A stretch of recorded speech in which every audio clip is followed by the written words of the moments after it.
Good morning, everyone, and welcome to Compassionate Chats. I'm Tanys Coughlan from My Place Home Care, and I am joined today by my co-host, Heidi Gagne. Hello. Welcome, Heidi. And we have a special guest today, Scott Pommerville. Welcome, Scott. Thank you for having me. It's an honor to have you. So why don't you tell people a little bit about what you do, Scott? That'll get us started. So my name's Scott Pommerville. I'm a lawyer with Brazos Seller Law here in Ottawa. I practice in the area of estate planning, wills and estates, powers of attorney, and that area, which is applicable to today's discussion, but also corporate work and business law. Before we get going, though, just so I'm compliant with my law society obligations, I'll just say that I am a lawyer. However, I am not your lawyer, and nothing discussed or shared today should be considered legal advice or create a solicitor-client relationship.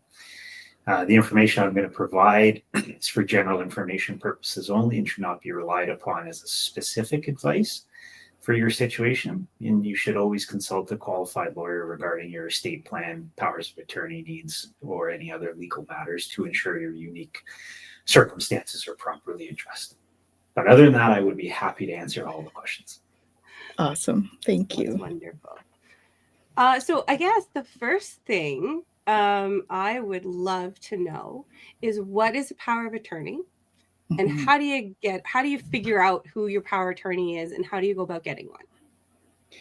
So a power of attorney, there's two kinds. So the first would be your continuing power of attorney, which deals with financial matters.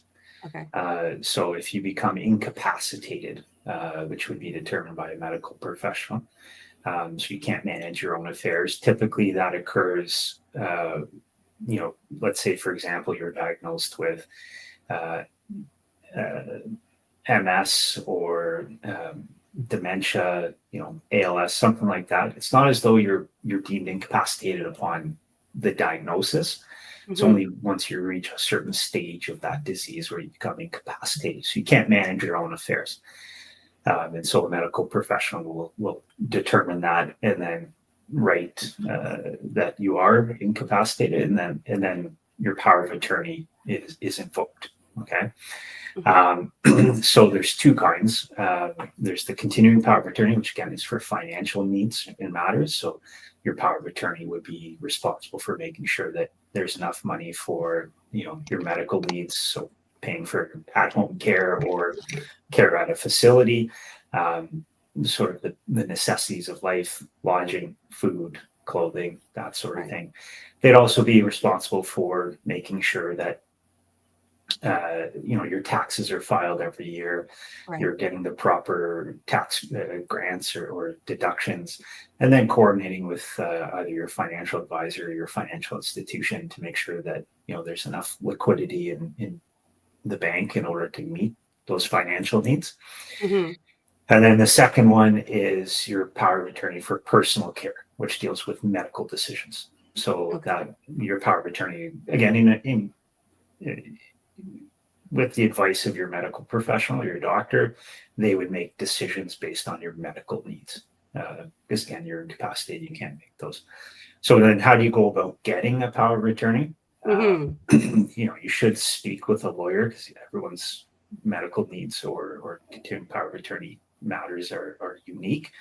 But a lawyer can draft those up for you. And then when we talk about a power of attorney, who should be the power of attorney? My standard advice is you should have a power of attorney, ideally who lives in the same city as you. Okay. And that just is for practical reasons. It's easier for them to go to the bank, go to your financial institution, go to your financial advisor's office to sign paperwork and withdraw funds, etc. If you don't have somebody who's in the city, within the province is probably next best. And then after that, out of province. And then lastly, we don't like to do it, but if somebody's out of country as your power of attorney, that would be kind of the last rung on the tier. Similarly, when it comes to medical decisions, same thing. within the city, within the province, out of country. And again, it's for practical reasons of, if somebody's in Ottawa and they're your power of attorney, they can go to the hospital to discuss the matter with the doctors or what have you. So that's kind of the general advice of as to who, it's kind of a geographical question. Right. Power of attorney can be anyone. It could be your son or daughter, as long as they're the age of majority. It could be a family friend. It could be your lawyer. I have stood in as a power of attorney for clients in the past. We like to have there's always the first power of attorney, and then your alternate, and then sometimes another alternate. If you are going to appoint your lawyer or a professional in that sense, usually we would say, kind of the last option, but it is an option to do. And how often should you review your power of attorney, and how easy is it to update it? So a power of attorney, it shouldn't, it doesn't need to be reviewed as often as a will. But I'm sure we'll get into wills in a minute. When it comes to a power of attorney, it's something that you don't have to review as often. Typically, you should only review it if one of your powers of attorney has, moved away, is deceased, something like that, and then you can, or your relationship with your power of attorney has changed. Maybe it's irrevocably broken, and you no longer have that person in your life. Then you should certainly have a new power of attorney appointed. Okay. And then you just go to the lawyer that did the original one and basically say, this is what I need to do. And do you need to have, so you obviously need the person who will be, do you need the person who will be the power of attorney to sign off on anything? So two things. One, you don't necessarily have to go back to the same lawyer. Once you sign a new power of attorney, it will vitiate your old one. So it cancels it out. So, but typically you have a relationship with that lawyer, so you're most likely going to go back to them, but it's not a requirement to use the same lawyer. And then, sorry, the second part of the question. Oh, no. Does the power of attorney, do they need to sign off on it? No, but certainly you want to make sure that you've told someone, that you're going to use them as your power of attorney, because you want to make sure that they are willing to stand in as a power of attorney and not just be surprised when they get a call from the hospital that they're your power of attorney. That makes sense. So just check with them, and as long as they say, yeah, I'm willing to, then on the document we would put them in as the power of attorney, and then you as the individual would sign that power of attorney, and then it's witnessed typically by your lawyer, and then a clerk or someone else in our office, but it's witnessed by two individuals. Okay. And a power of attorney, those are pretty much standard. They don't have, do you have leeway to adjust anything, or are they just standard, continue? Yeah, I mean, I hate personal care. I hate to use the word standard when it comes to legal agreements, but their broad strokes is most of them will be similar and touch on all of the matters that have been raised, either through statute or previous case law, and they're updated from time to time. But yeah, I mean, from speaking in a broad sense, they're mostly, they'll all touch on the broad points as to what the powers that the power of attorney has to make decisions, etc. Okay. Well, and I would think that, you're speaking to making sure you let them know. You want to make sure you're having a conversation with them about what your wishes are, I would think as well, right? Right. In terms of that. Correct. Yeah. So, I mean, typically that's why you see it's mostly family member first. And then, and then after that, it's usually either another family member or friend. And then lastly, it's usually if a lawyer is being appointed as well. Unless you've had, a 30, 40-year relationship with that lawyer, and they know you just as well as your family does. Mm-hmm. Right. And then, so power of attorney is able to make decisions when you become incapacitated and unable to make them yourself. So what about, what is the difference between a living will and a will then? because that's kind of like how you want everything dispersed once you've passed. But what's the difference between a living will and a will? Well, so a will is something that deals with your assets once you pass away, right? Okay. So whether it's the sale of your, the division of assets between the beneficiaries, whatever that division might be, specific bequests, whether there's a trust in place for a young child who's not age of majority, whether there's a trust in place for even a child who has reached the age of majority, but maybe as a parent you're going, I don't think not ready to give them that much money. Yeah, like they're not mature enough to deal with this, and so Right. we can put it into a trust that is paid out over a certain amount of time, or has certain benchmarks that once the person reaches, they can draw something from the trust. So that's, and again, I'm sure we'll get into a deeper dive on wills.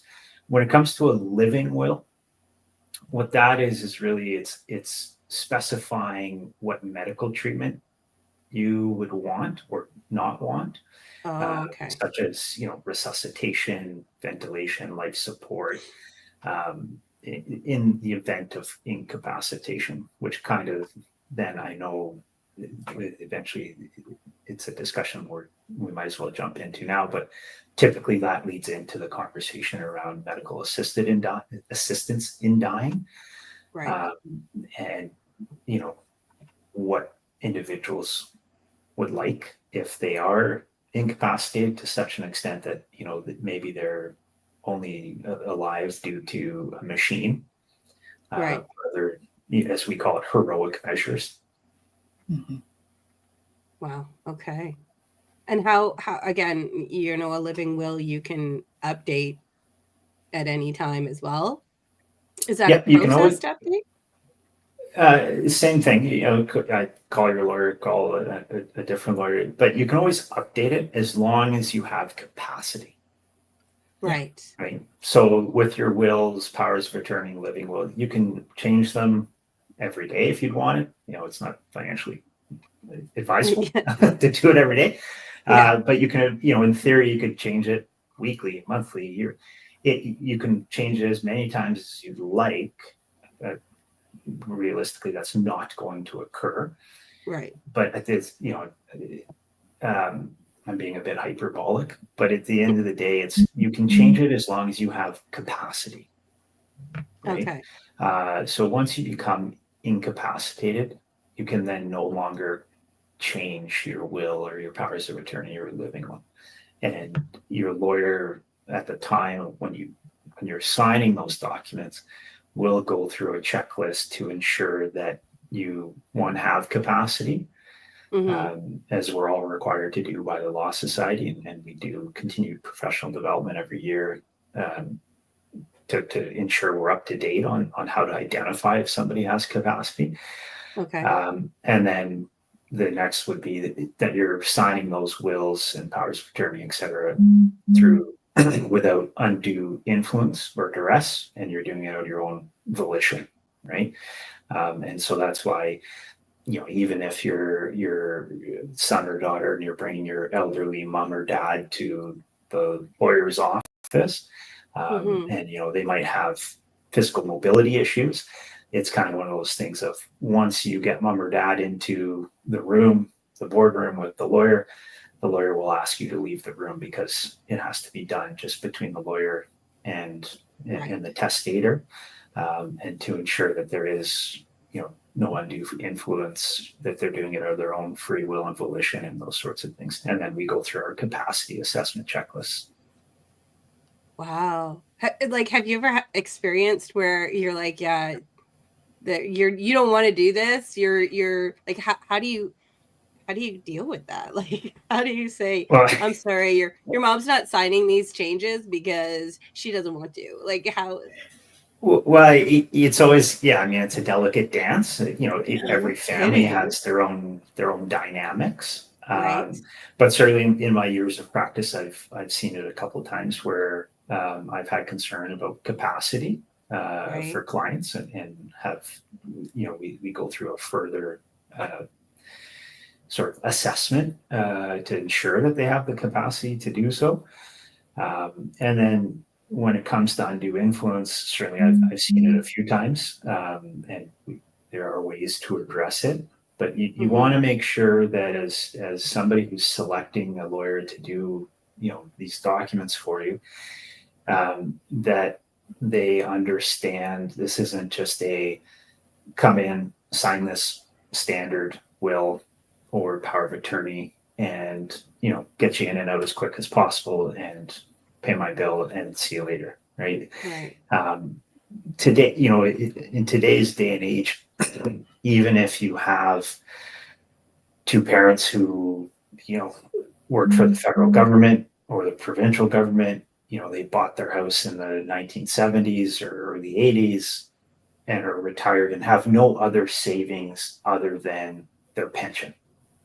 Right. That would be quote unquote, like a small estate by, kind of subjective standards. But it's, He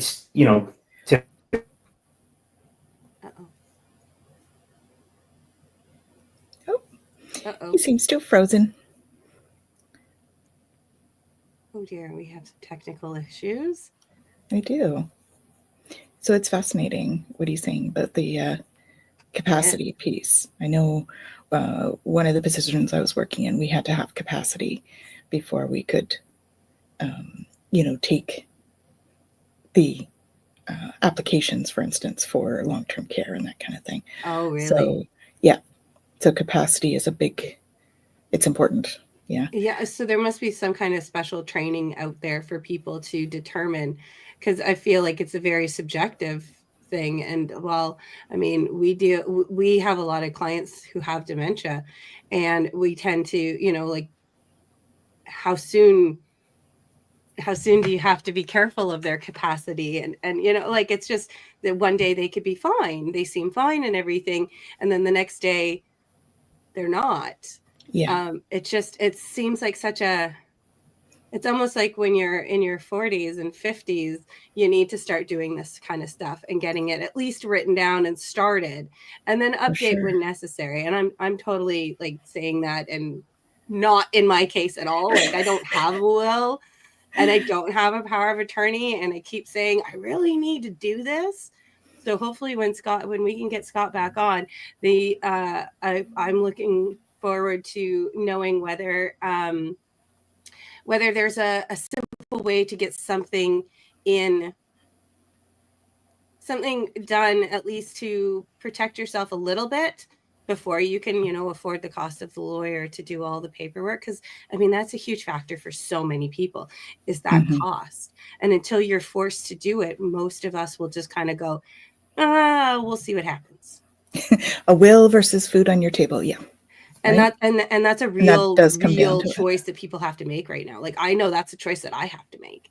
Like, okay, I need my car to get around and I need to pay for my car. So car payment and food versus getting my future that I'm not even thinking about, but I'm thinking about settled. Yeah. So it's a very difficult position to be in. So I'm hoping that there are some more kind of something that you can get off the internet where you can then complete it and at least have something started, and and find a lawyer that will make it official for you.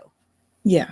So, well, and I think you can have it signed by notaries and stuff if in a pinch, but you do want to make sure that a lawyer takes a look at it. I think in the big scheme of thing, but I think that you can have something written down and sign it. It shows intent at least. Right. So if it were to be questioned at all, at least you'd have some intent written. Mm-hmm. If you have it notarized and talking to people too. Like, I know I have that conversation with my mom now of like, what do you want? I'm her power of attorney and the executor of her estate. So, what is it that you want? We have a good relationship. There's no animosity. There's no negativity or anything like that. And I have no problems in doing what her wishes are. Yeah. But it's also having that conversation, which is difficult in itself. Indeed. And you always think of it at the worst possible time. I mean, my mom and I were talking about it when we were at a funeral. And I'm like, yeah, Mom, what do you want? I mean, like what are your wishes? And, and I think my parents are having more of that conversation now together, as well as to me and my sister. But my sister lives very far away. She's out of the country. So, I mean, this kind of stuff will end up falling on my shoulders for the most part, as the only daughter in the area. Is he back? Yeah. No. But as Scott was saying, it's easier if you're in the same vicinity, the same area. Yeah. And it makes it so much easier and less hassle on me. Because I am going to have to split my time. I'm fully aware of that. They only live half an hour away. So, I mean, it's the same as going to the grocery store for me. Yeah. So but it's also hard to think about that. So. It is. It's not, I know when I was a teenager, we lost like 3 of my grandparents within a very short period of time. So it became very in my face at that age. So I've had that stuff in place for a while now, I think, because of all of that, but it is tough to think about and to sort of move into acceptance that this will happen to all of us, because, it is one of those things that none of us can avoid. So, yeah, as much as it's a difficult topic for people and we don't want to, move into acceptance of it, but it's still there, right? It's still a topic. It's hard. And then you bring in things like maid to it. Yeah. And then that's a whole other, I personally struggle with that. Like I keep thinking that, and just for the audience, in case you didn't hear that earlier, it's medically assisted induced death, I believe. Yeah. So that's what we're talking about with maid. Yeah. So I find it very difficult for me thinking what could possibly happen to me that would have me think about that, because I've been a very lucky person. I'm very healthy. Okay, right now I have a bit of a cold, but for the most part, I'm a very healthy person, and my family on both sides have been relatively healthy, and there haven't been massive medical issues, and so I haven't come across it personally. I haven't seen it up close, at least when I have been old enough to recognize and understand what's going on. I know there has been some breast cancer and ovarian cancer in both sides of my family, but again, I was super young during that time, and I was not included in any kind of conversation about that sort of thing. Yeah. But to me, I find it very scary to be at that point where I would think about it. Well, and I think it really depends. I mean, the aspect of capacity that we were talking about earlier certainly comes into play there. There's a lot of stuff around it. So I do have a family member that's considering it. And, she's had to have a waiting period, a 3-month waiting period. She has to have monthly check-ins, between then and when she decides her date is, all of those things. And so it's quite a process. Like, it's not something you just go in and sign something and it's done. Like and you have medical assistance, like through the whole process, medical evaluation about where you're at, psychologically, physically, all of that stuff. So the capacity thing, if you're going to make a decision about that, you have to be capable of making that decision at this point. That's where I would have loved to have Scott's take on that, because I think there's been some shifting in that. He was mentioning some changes there that are sort of being talked about anyway around that. So, and political parties in power can affect that. And we are kind of right now at the cusp of a very interesting political potential change. Yes. Shall we say? We don't talk about politics here, but sometimes politics do affect it does. the things that we deal with. And, so so I think we'll probably see about inviting Scott on again with no technical difficulties, because I think he has a lot of value in what he says. And pardon me, just a second, boy. Yeah, we'll invite him back and see if he can add some more light to those things. Unfortunately, when we do live, we get technical issues that come about. But and luckily, so Tanys, you and I can talk on and on, so it's all we good. can. We just don't have the official power to or knowledge of these things. Here we are. Is he back? He's back. Yay! Hello. I have to go. I guess there must be some work in the neighborhood on the. Oh, that's okay. It happens. No worries. Apologies. No, that's fine. We were just kind of chatting about our own experiences, as with power attorney and planning and all that. But we did kind of touch on MAID and the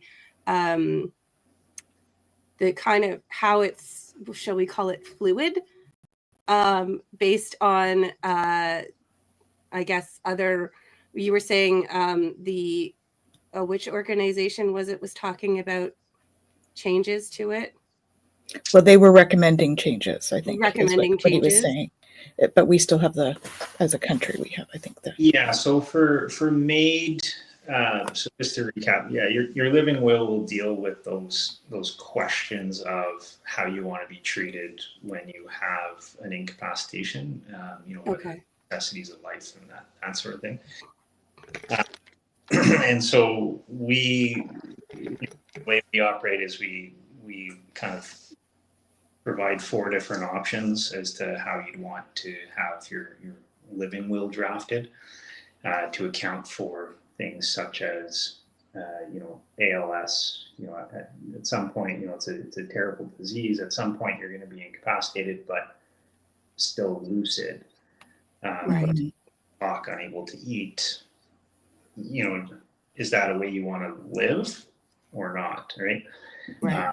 I've had clients redo their wills mere weeks before deciding to exercise MAID, because they're in liver failure or they have ALS and they've made peace with their life and they've said their goodbyes to everyone, but they want to be able to do it on their own accord, on their own terms. So when it comes to MAID, as far as from a legal perspective goes, it's a bit of a political hot potato, because I would imagine change. Certainly, the Supreme Court of Canada has made its decisions and recommendations to the Liberal government over the years. Every time there's been a challenge, obviously we're in the middle of an election cycle. Yeah. With everything that's going on in the world, it doesn't seem to be at the top of the political list as to right. Going to be the law will change around it, even if there's a Liberal government or if there's a Conservative government. So it's not really a hot button political issue. So typically when they're not hot button political issues, they're not really addressed. Right. Yeah. So we just have to continue on as if it's business as usual. Everything is the same. So right now, you do still have the option of MAID. You obviously do have to consult your medical professional and they will make a determination. But I've had clients in the past do it because of various diseases that they've been diagnosed with that are incurable. Yeah. And that's, then what you're referencing is, I believe it was yesterday, the United Nations, one of their departments had made a comment about Canada and the ability for MAID to be used by people who don't suffer from chronic illness or physical ailment or sort of an ALS, a dementia, that sort of thing. And so again, when the UN raises these issues, is there going to be any political will to address them? Right. A question that I don't have an answer to. Of course, yeah. Yeah. The UN has made recommendations to the Canadian government as to their practices around other areas, and so far the Canadian government has ignored United Nations human rights. So it depends. It's political. We just have a current environment. Not to say that it won't change in the future. It's just an answer I don't have. Right. I mean, I think that we have, as a country, the ability to make that decision for ourselves. I think that's fantastic. I mean, Tanys and I were just chatting about it, and I struggle with, I've never been in a position or seen a family member or a loved one be in a position of so much pain, of so much, knowing that you're going to probably linger for way longer than you really want to have that. But so I find it difficult myself because I've never had to experience it. But the fact that it's available, I think, is fantastic. And it just shows that Canada is, we care about our people and they're allowed to make their own decisions, which I think is fantastic.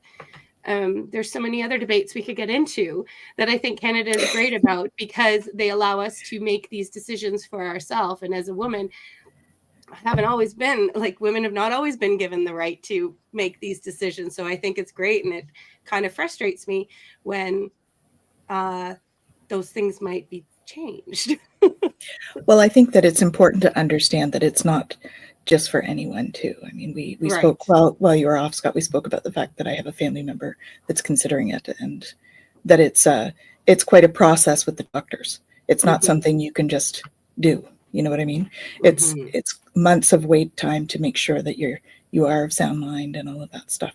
Is that correct, Scott? Is that what your experience has been? Yeah, I mean, it's not, it's not a rubber stamp. It's not an easy process to get through. I think as a lawyer, it's just one of those, we don't pontificate or decide after our clients. It's if our client seeks it, they seek it.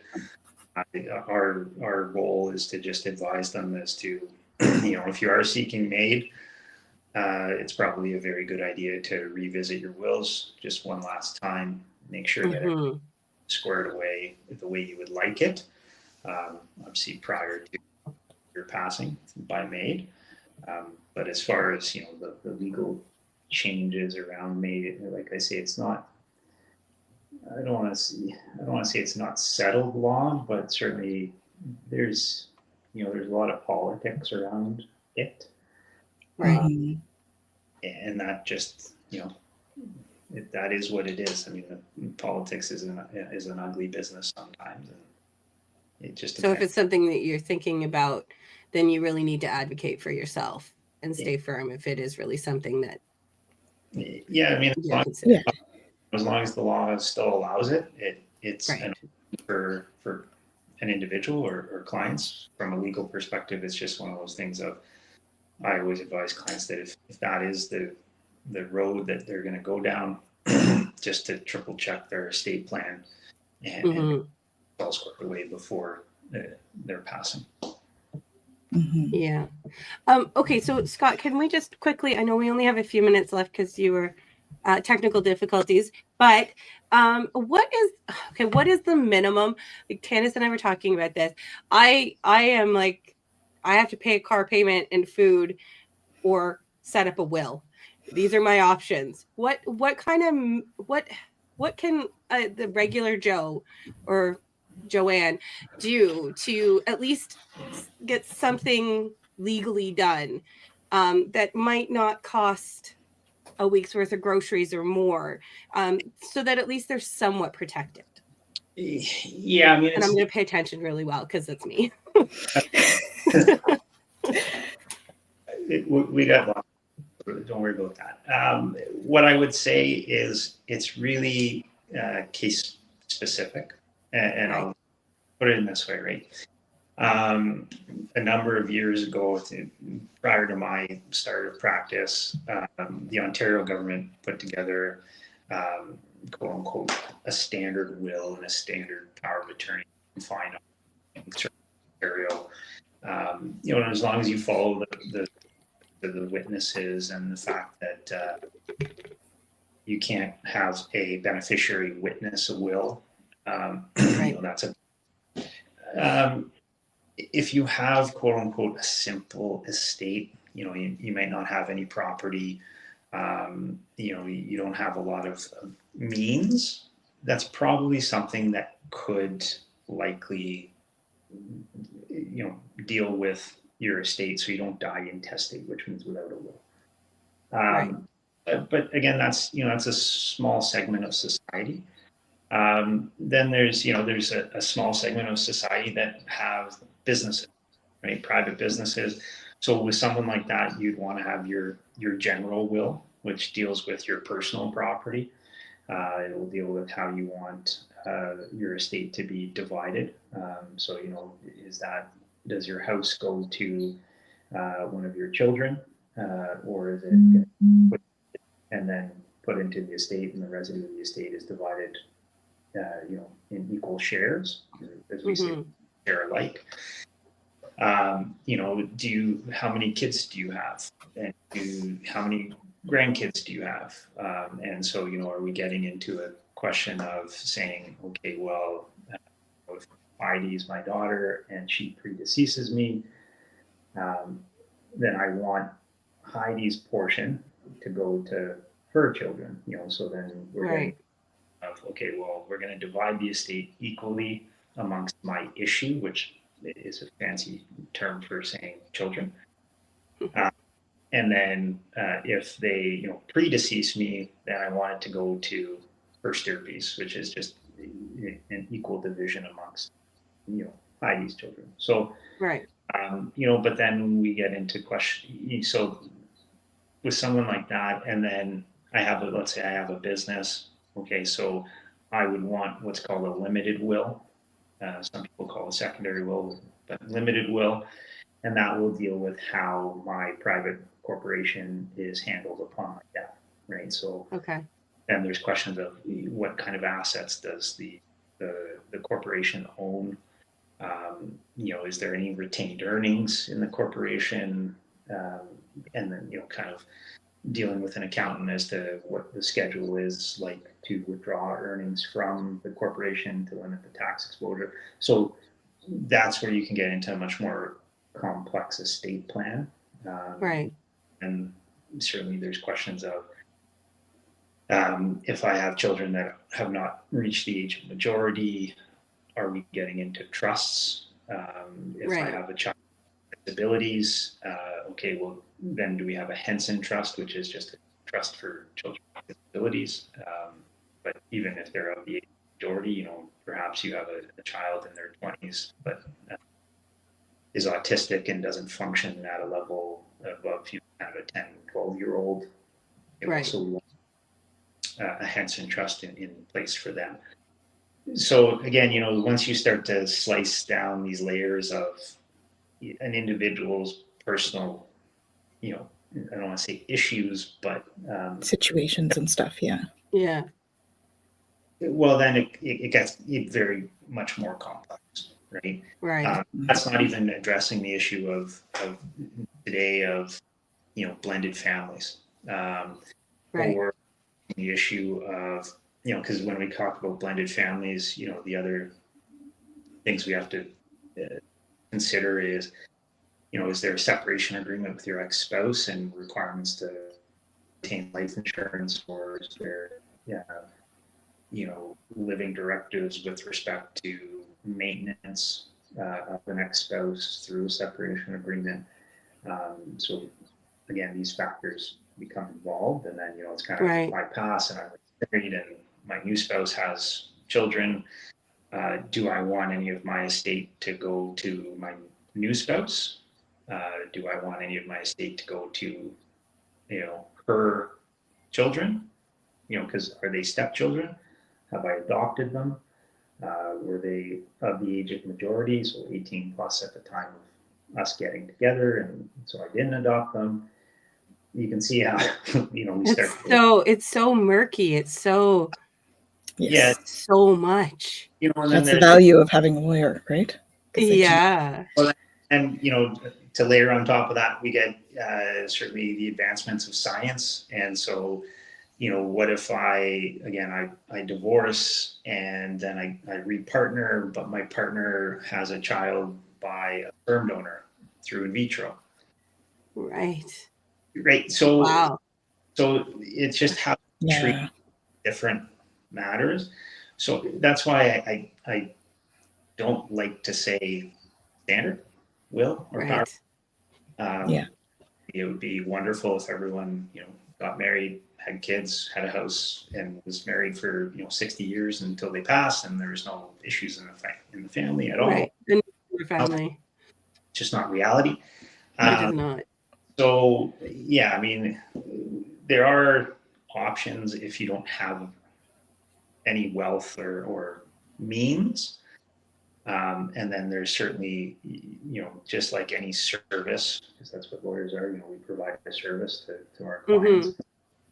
It's a wide thing of, I'm sure you could have, there's lawyers that do it for very little money, all the way up to, very complex estate plans for, individuals worth tens of millions or hundreds of millions of dollars, and they're just not in the same stratosphere, right? Right. Me with a mortgage that's not going to be paid off anytime soon, a biological daughter, a stepdaughter, debt. I could probably create one relatively simply. Yeah, I mean, there's holograph wills where you can just draft it up yourself and, number the pages and make sure it's signed and dated and witnessed. It's just one of those things of, you get what you pay for. Right. Yeah. Any other service or business that you attend. My best advice for clients is just make sure that it doesn't matter who you engage to be your lawyer to draft these estate plans or anything, but just make sure that they are aware of and have the expertise or background to really address your estate matters. Right. So don't go to a family lawyer or something like that to do your estate planning. Try to find somebody that at least has the experience and the know-how to ask those questions. Yeah, that you just mentioned. Things. Yeah, I wouldn't. I would not use. I wouldn't go to an intellectual property lawyer to draft my estate plan, right? Right. I would at least try to find a lawyer who has a background in wills and estates. And after that, it's really, are you comfortable with the individual that's doing it? Sorry.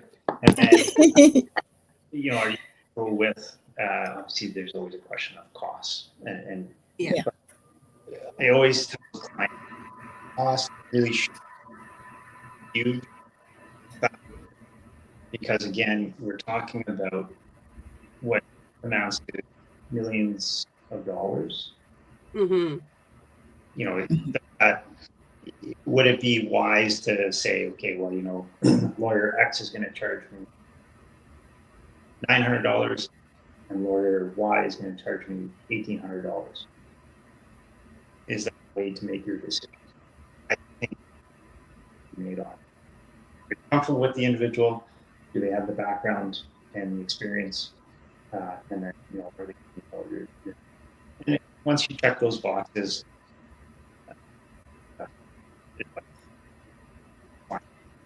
sorry, you're breaking up a little, Scott, just so you know. Yeah. Way to do your this is good. This is good information. So you want to be comfortable with the lawyer. You want them to have some ideas, some background in estate and will planning. And what was the other thing? Just that they understand your needs, right? Yeah. And they understand your needs. Right. Because life is complex. Right. Well, and it's beneficial to get to know a lawyer, right? One that does a lot of the regular stuff in terms of, your house and all of that stuff, because you've got to do things like that as well, right? Through a lawyer. Mm-hmm. Yeah. So if you get to know somebody, they get to know your needs a little bit more. And that's generally why people stick with a lawyer for a long time. But again, there's no there's no requirement to use, even if you're child, there's no requirement for you to use your mom and dad's lawyer.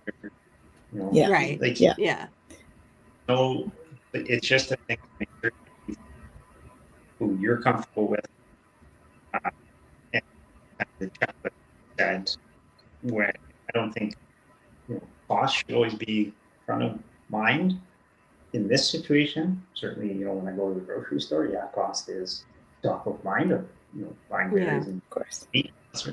But that's not, that's like it's a transaction. Whereas this would be the cost to your estate. Now you'll never know it because you'll be dead. But the cost to your estate and the fracturing of the family unit that can occur because you didn't take the time to properly will, whether it was you just picked the wrong lawyer, you were too about cost properly done.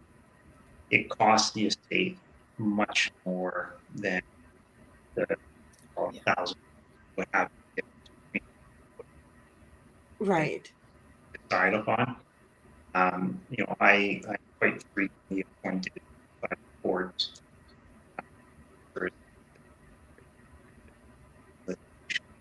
Sorry, you're cutting out again. Yeah. Unfortunately. Is that better? That's a little better, I think. That's a little better. Yeah. So, I am appointed by the court to quite a number of estates. Right. Okay. Yeah. Or I'm appointed as part of beneficiaries are in litigation against each other. Resolution. But that's not a good thing for your estate because no.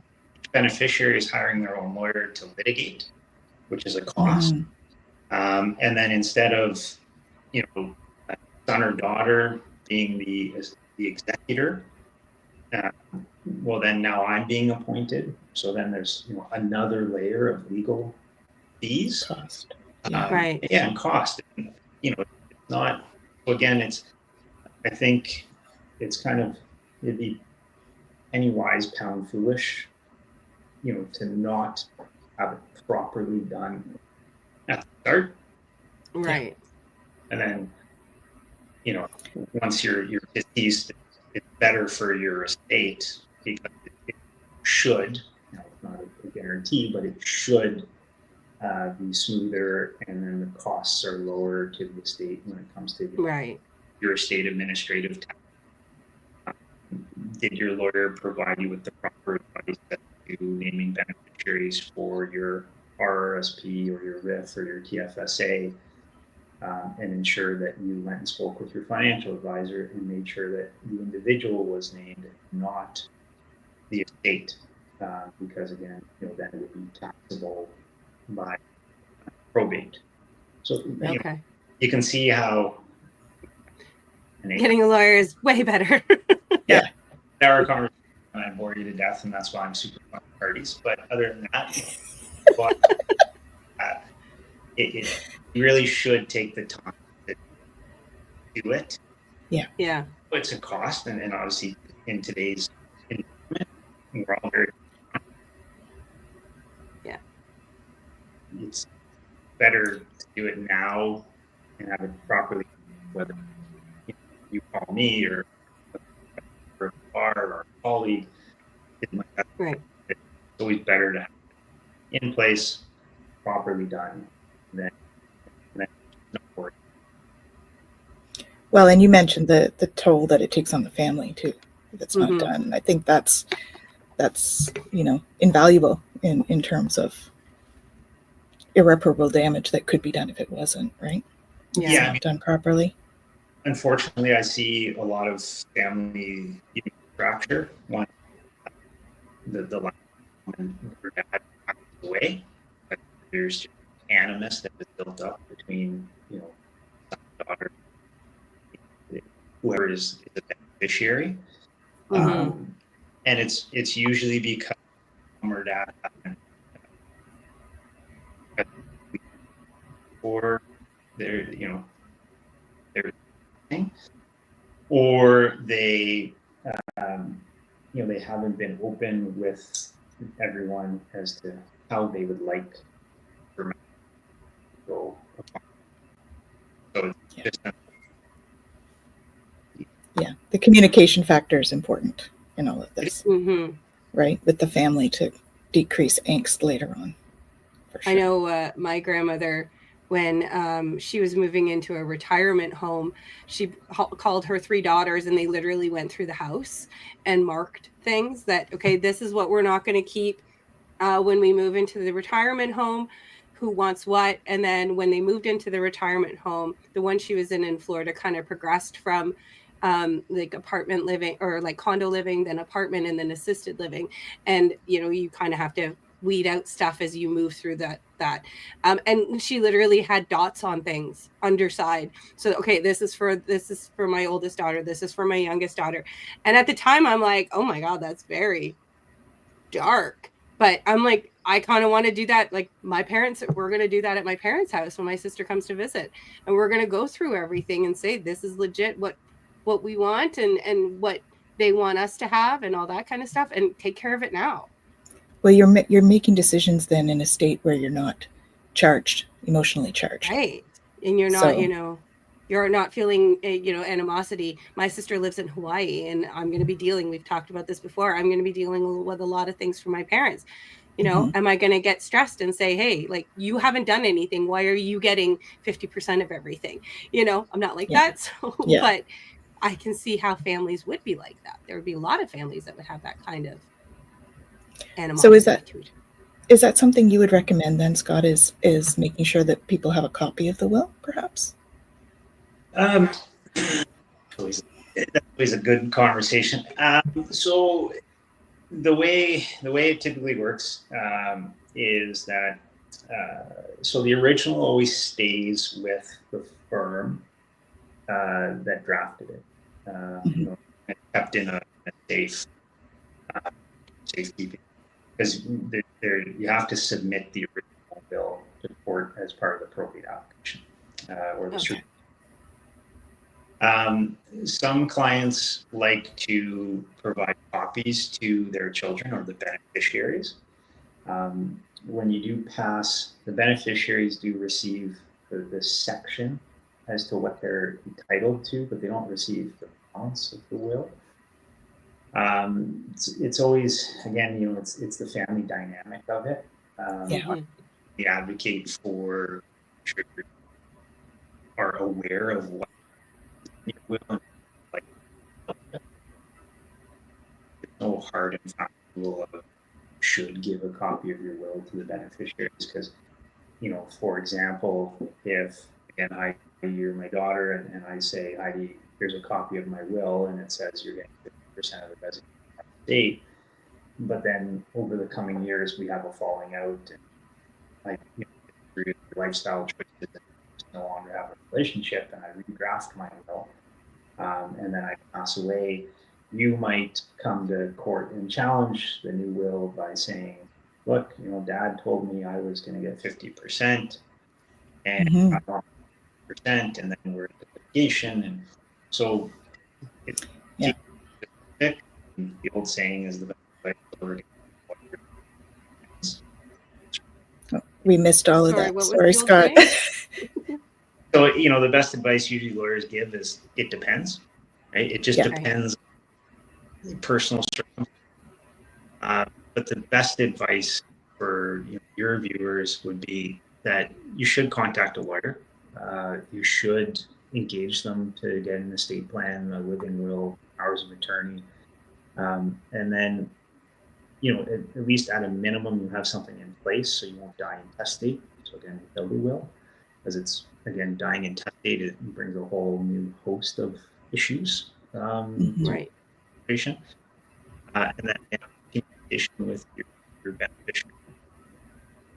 Is there a list that's attached to the will that you've put together that says, the fine china goes to my daughter, and my wedding band goes to my son, and after that you guys can divide up whatever you want. So as far as personal household effects go, because that's how the start of the fights is the mental value of items from parents' home. So again, I think everyone should have a will, and I'm not naive to think that everyone will. Costly, there's costs involved, there's time involved. It's not really, something that people regret until they get even later in life, and they go, "Oh, geez, I don't have a will. I should really do it." And they're in their 60s. Yeah. And they say, when I ask them, "Well, why now?" And they go, "Oh, my friend just died." Yeah. Okay, but I always tell clients, even young people who are buying homes, and are engaged. Once they buy a house and you're engaged, you should have a will. No, it's going to be a simple, quote unquote, estate or will or estate plan, but you should have one. When you have kids, you should have an estate plan. As you near retirement, you might want to revisit your estate plan. When you're in, you probably want to revisit your estate plan. If you're separated and you're divorced, again, you want to visit your estate plan. So it's just one of these things of estates can be very complex. They can be simple, but the best thing is to always have a will in place and your powers of attorney, and then a living will, to ensure that if something happens to you tomorrow, everybody in your life knows how your assets are going to be divided, how you want to be cared for medically, all of these. Yeah, that's great. Yeah, that's great advice. Great advice, and yes, I am going to listen. I will start doing all that. Well, thank you so much for joining us today, Scott. I appreciate all of your advice and the extended time. And yes, you have to adapt, right? Yeah, that's right. We just have to go with the flow. I appreciate the invite. As certainly, like I say, to your speak with a lawyer, any member of the bar and the Law Society of Ontario. If you're listening in a different province, again, find a lawyer in your province, and highly recommend you stop delaying in doing it and just have an estate plan put together. If you're unsure, at least in Ontario, as to who do I contact, I don't even know a wills and estates lawyer. You can always contact the Law Society of Ontario, and they have a referral service where they'll give you the names and numbers and contact information of lawyers in your area. Certainly with the advent of COVID, we can now do wills anywhere in the province. It's just Teams calls, and we can send the documents to you and then execute them while on a Teams call and that sort of thing, which has been the one of the good benefits of COVID is we moved we're able to reach more people as lawyers in but again, even if you're in Thunder Bay or Kirkland Lake and you don't know if there's a lawyer in town that can just call the Law Society. They'll point you in the right direction. But that's great advice. You certainly should look. And if you're looking to contact Scott, we did provide email to reach out to him if that is something that you are interested in working with him. Hopefully you are. Yeah. As long as my internet. Yeah, as long as your internet's working. Yeah, exactly. Work from home today was not the right choice, because must be somebody outside working on the telephone poles.